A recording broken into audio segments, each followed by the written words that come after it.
Hello again, this is Dr. Commissaris. I'm just working on a different lecture, and I just noticed something, and I noticed this is rather unusual. Our lecture on Wednesday was supposed to finish at 10 o'clock in the morning, the anti-anxiety drug lecture, and I see that it's only 9:59 a.m. Now this has not changed lately, so I think time may have stood still in order that we can finish this lecture. So we're going to continue this lecture now, since it's only 9:59 a.m. Where we had finished was really we talked about anxiety disorders and the DSM-5 criteria, and we talked about some of the history of anti-anxiety treatment, trying to put antidepressants in the anxiety mode to be sure. We talked about GABA neuropharmacology because that's sort of the setup for benzodiazepines and barbiturates, and we had talked about benzodiazepines rather extensively. So we got to the barbiturates and the 50s agents. The barbiturates, of course, were the first of the anti-anxiety drugs, first of the sedative hypnotic drugs. They were phenobarbital that were introduced, I think, in 1914 or so. Other barbiturates followed. It was recognized pretty early on that they have a narrow therapeutic index. They can kill at concentrations just a little higher than the therapeutic concentration, and they also produce sedation near anxiolytic doses. Anxiolytic is the fancy word for anti-anxiety. They also produce euphoric and addiction liability. People get high on them, and they have tolerance, dependence, and withdrawal problems with chronic treatment. So even shortly after they were introduced, as early as probably the 30s and 40s, it was recognized that there needed to be an alternative if possible. In the 1950s, several agents were introduced as alternatives to barbiturates. Each of them hailed with great degree of fanfare. None of them seemed to pan out. Meprobamate, either as the compound meprobamate or as soma compound. Glutathione as Doridan, or methaqualone as Quaaludes. None of them was the safe and effective alternative to barbiturates. They all essentially were kind of like the barbiturates themselves. Effective as sedative, maybe anti-anxiety, muscle relaxant compounds, but with significant abuse liability and risk of overdose still. So we'll focus on the barbiturates. We won't talk much more about the 50s agents. There are about a dozen clinically used barbiturates. They're all full agonists. When we talked about the benzodiazepines, we talked about the notion of a range of efficacy where most of the clinically used drugs were full agonists. Maybe midazolam is a little less than full, but there was an antagonist for the benzodiazepine sphere. There were potential inverse agonists and partial agonists in the benzo sphere. In the barbiturate world, there's a bunch of full agonists. There's no range of efficacy for any of them as far as any of the literature would support. And most importantly, there is no barbiturate antagonist.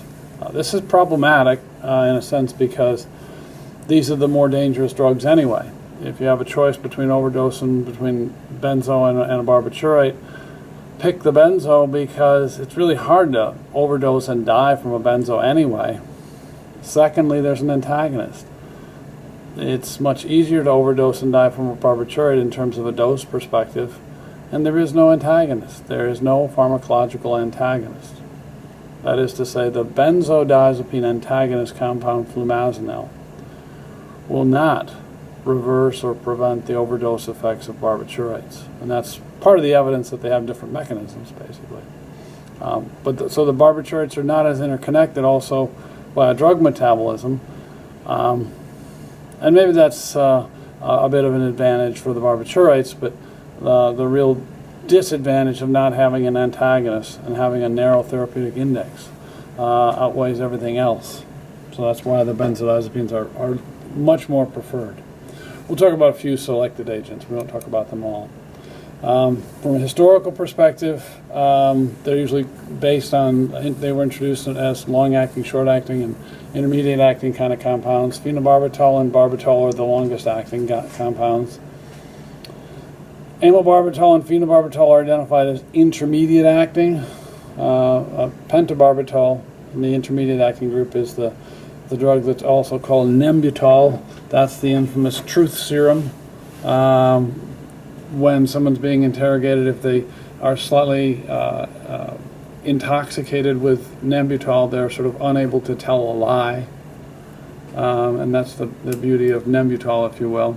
They're also what are called ultra-short-acting barbiturates, and they're really just induction anesthetics. These are methylbarbital and thiopental.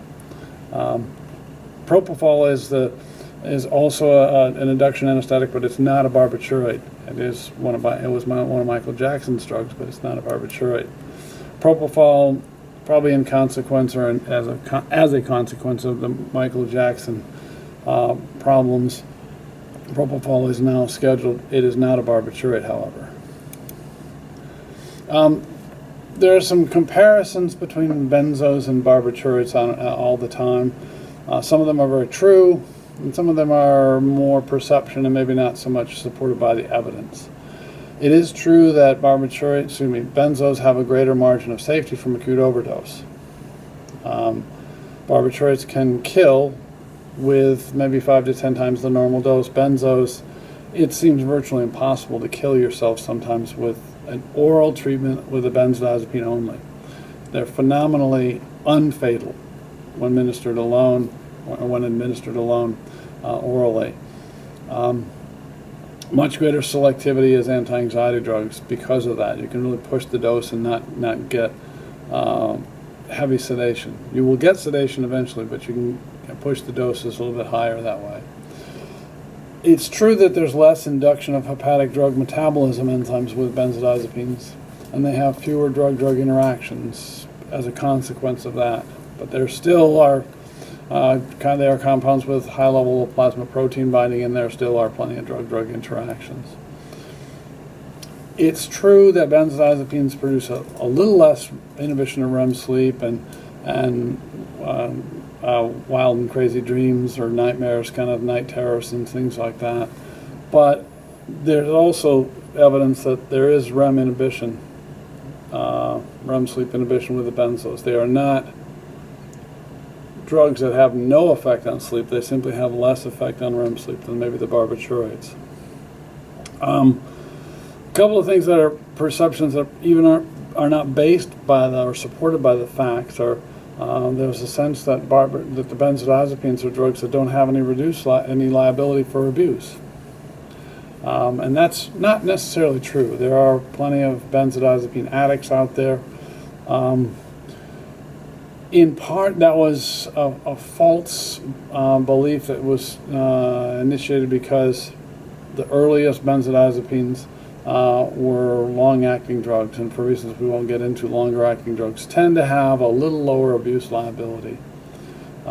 Similarly, there was a perception that they had reduced withdrawal reactions, and again, because of the kinetics. Generally speaking, withdrawal reactions are much more dramatic for short-acting drugs. We won't get into the explanation for that, but we now know that very clearly you can become dependent upon benzodiazepines if you administer the antagonist compound RO15-1788, the flumazenil compound. You can elicit a drug withdrawal, which can be very dangerous. So the last two really are a little more just perceptions. They are drugs, benzodiazepines are drugs of abuse, and they are drugs that can produce a serious withdrawal reaction after chronic administration. But that's the barbiturates. So we'll talk briefly about alcohol. There is an alcohol binding site within the GABA-A benzodiazepine receptor complex. In this particular picture, it puts it on the benzodiazepine site, which is probably an inaccurate thing. I'll put my finger right there on that video. How about that? But essentially, some of the other cartoons and schematics have the alcohol binding site as a separate site. And essentially, the reason it should be on a separate site is that flumazenil does not sober up a drunk. So if the alcohol was actually working at the benzodiazepine site, where Valium binds and where Xanax binds, if someone was drunk and you gave them the RO15-1788, the flumazenil, they would sober up. Because if someone's stoned on Valium, and you give them the flumazenil, they will sober up almost immediately. But that does not happen for alcohol, because flumazenil doesn't sober up a drunk.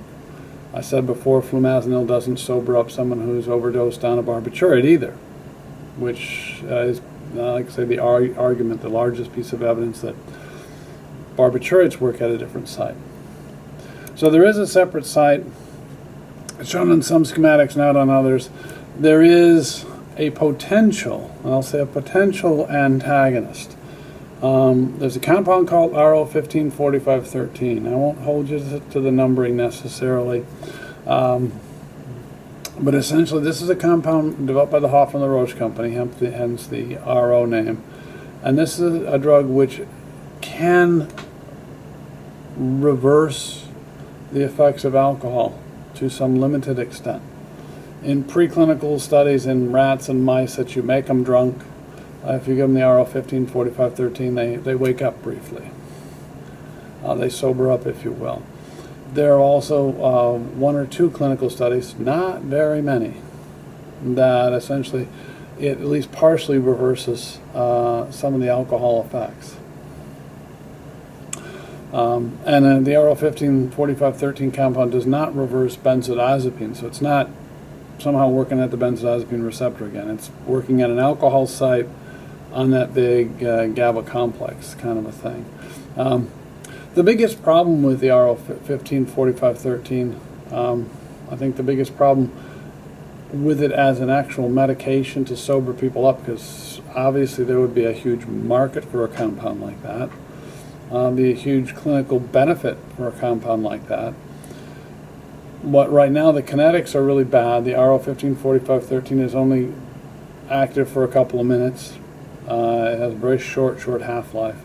And so if somebody sobered up, someone was at the bar, they were getting drunk, they were about to drive home, they said, I better take my sober up.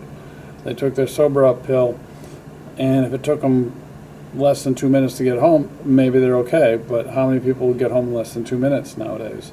If it took them 10 minutes or so and the RO154513 had worn off, now they're going to have the alcohol effect come back, and they're driving, and they're going to crash and kill somebody, and eventually someone's going to realize you can sue the drug company for that, because there's more money in the drug company. So the drug companies are really not interested in marketing a sober up pill, especially in a context of the potential liability that it has. That doesn't mean that pharmaceutical companies are not interested in something like an RO154513, but right now it's, like I say, it's really an experimental compound. Maybe 1 or 2 studies in humans many years ago, not much more recent work. We're going to table the neurosteroid. I won't talk much about it. The reality is there's 1 additional site on the benzodiazepine receptor GABA complex, really, and that's a neurosteroid site. And basically, not too many anti-anxiety drugs seem to work there, but the ganalaxone and the allopregnanolone derivatives may be actually better as anti-seizure drugs. And when you hear about those anti-seizure drugs, it's because they're probably facilitating GABA-A transmission through a neurosteroid binding site. So those are basically some of the major sites for the benzos.